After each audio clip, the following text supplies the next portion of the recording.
ధాన్యం కొనుగోలుపై BRS BJP తప్పుడు ప్రచారం చేస్తున్నాయని మంత్రి తుమ్మల అన్నారు. రాజకీయాల కోసం రైతులను ఇబ్బంది పెట్టొద్దన్నారు. దేశంలో అతి ఎక్కువ ధాన్యం తెలంగాణలోనే పండుతుందని తెలిపారు. ఇచ్చిన మాట ప్రకారం 2 లక్షల రూపాయల రుణమాఫీ చేశామన్నారు మంత్రి తుమ్మల. చరిత్రలో ఎన్నడూ లేనటువంటి విధంగా భారతదేశంలోనే అగ్రస్థానాన్ని ఆక్రమించింది. అన్ని పెద్ద రాష్ట్రాల కన్నా కూడా వరి పండించేటటువంటి ట్రెడిషనల్ స్టేట్స్ హర్యానా, పంజాబ్ కంటే కూడా ఎక్కువ ఎకరాలతోటి పాటు ఎక్కువ ఉత్పత్తిని సాధించినటువంటి సంవత్సరంగా ఈనాడు కాంగ్రెస్ ప్రభుత్వంలో రేవంత్ రెడ్డి గారి నాయకత్వాన గతంలో 146 లక్షల టన్నులు ఉన్నటువంటి 1,46 లక్షల మెట్రిక్ టన్నులు ఉన్నటువంటి ఉత్పత్తి రికార్డు. అది అప్పుడు సెకండ్ ఉండేవాళ్ళం దేశంలో. ఈనాడు భారతదేశంలో 1,53 లక్షల దిగుబడి అంచనాతోటి భారతదేశంలోనే అగ్రగామిగా ఉన్నాం. దానికి తెలంగాణ రైతాంగానికి రాష్ట్ర ప్రభుత్వం తరఫున శుభాకాంక్షలు, ధన్యవాదాలు కూడా. దీనిలో గతంలో సన్న రకాలు 25 లక్షల ఎకరాల్లోనే ఉండేది. ఈ సంవత్సరం 40 లక్షల చిల్లర ఎకరాల్లో సన్నధాన్యాన్ని పండించడం జరిగింది. చరిత్రలో ఎన్నడూ లేనటువంటి విధంగా భారతదేశంలోనే అగ్రస్థానాన్ని ఆక్రమించింది. అన్ని పెద్ద ఒకటి రుణమాఫీ గాని, రైతుకు కావలసిన సౌకర్యాలను ఏర్పాటు చేసుకుంటూ ముందుకెళ్తా ఉన్నాం. అదేవిధంగా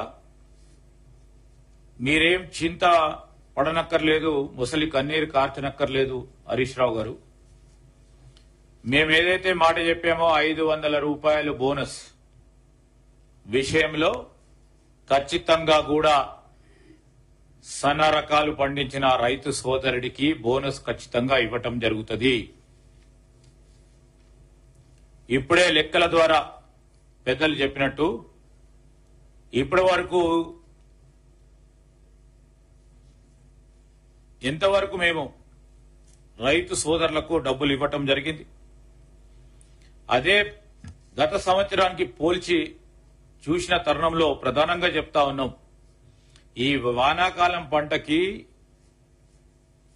ఈ రోజున గత సంవత్సరం 2,000 కోట్లు రైతులకు మీరు అందజేస్తే టీఆర్ఎస్ వాళ్ళు అనేక సందర్భాల్లో చెప్పారు. కాళేశ్వరం ప్రాజెక్టు వర్షాలు పడతా ఉంటే బ్యారేజీలను నిల్వ చేసి వరి ఉత్పత్తుకు మేము పెద్ద ఎత్తున ఆలోచన చేసినాం కనుక పెద్ద ఎత్తున వరి సాగు జరిగిందని చెప్తా ఉన్నారు. మేము అడుగుతా ఉన్నాం, ఈరోజు కనీ వీర్యని ఎరగని రీతిలో ఈరోజు వచ్చిన ధాన్యం 66.77 లక్షల ఎకరాల విస్తీర్ణంలో ఎప్పుడూ లేని విధంగా 146 లక్షల మెట్రిక్ టన్నుల వరి ఉత్పత్తి అయింది. గొగ్గోలు పెట్టింది కదా కాళేశ్వరం ప్రాజెక్టుకు సంబంధించి, మేమైతే వానాకాలంలో నీళ్లు ఇచ్చినామని, ప్రాజెక్టు ఉంది కనుకనే నీళ్లు ఇచ్చినాం, ప్రాజెక్టు ద్వారానే అయిందని నీళ్లు ఇచ్చినామని గొగ్గోలు పెట్టిన ఈ టీఆర్ఎస్ పార్టీ ప్రభుత్వానికి సంబంధించి ఆనాడు చెప్పింది. ఈ రోజు మేము అడుగుతా ఉన్నాం, ఒక ప్రక్కన బ్యారేజీలు కూలిపోతా ఉన్న సందర్భంలో కేంద్ర ప్రభుత్వం ఆధీనంలో ఉన్న సంస్థ ద్వారా సాంకేతికపరమైన మాకు జవాబు వచ్చిన తర్వాత ముందుకు పెట్టాలని ఆలోచన చేసినప్పటికీ ఈరోజు ఇంత ఉత్పత్తి జరిగింది. వారంటే వారు చెప్పిన ప్రతి మాట సత్యదూరమైందని స్పష్టంగా కనబడతా ఉంది. రెండవది బీజేపీ పార్టీ వారికి కేంద్రంలో మీ ప్రభుత్వం ఉంది.